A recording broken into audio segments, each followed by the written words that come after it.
জীবনের এমন একটা সময় পার করছি যেখানে কারো কাছে নিজেকে ভালো প্রমাণ করার ইচ্ছে নেই। আমাকে নিয়ে কে কি ভাবলো, কে কি বলল, এগুলো এখন আর ম্যাটারই করে না। হুটহাট এখন আর কারো প্রতি ক্রাশ খাওয়া হয় না।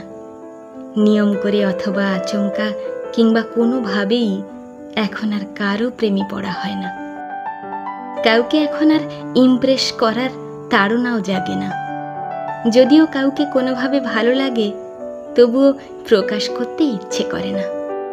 সবসময় যেন যা হচ্ছে হোক, আমি কিছু করতে কিংবা বদলাতে চেষ্টা করব না। মুডে আছি। এখন আর কারো সাথে মন খুলে কথা বলতে ইচ্ছে করে না।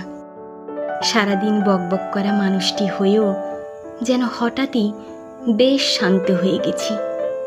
কোনো এক অজানা ভারে নিজেকে আজকাল বড্ড ভারী লাগে।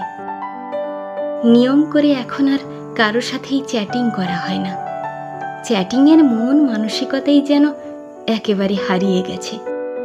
কেউ ভুল বুঝলে সঠিক বোঝানোর দায় জাগে না। নিজেকে ব্যাখ্যা করারও কোনো ইচ্ছে শক্তি নেই। কেউ আঘাত করলে প্রতিঘাত করতেও মন চায় না। জীবনের এই সময়টাতে এসে কে ভুল বুঝলো, কে দূরে সরে গেল, এগুলো যেন এখন আর আমাকে স্পর্শ করে না। যে যার মতো দূরে চলে যাচ্ছে।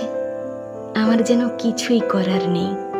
জীবন নামের রঙ্গমঞ্চে আমি যেন শুধুই এক নীরব দর্শক হয়ে বেঁচে আছি।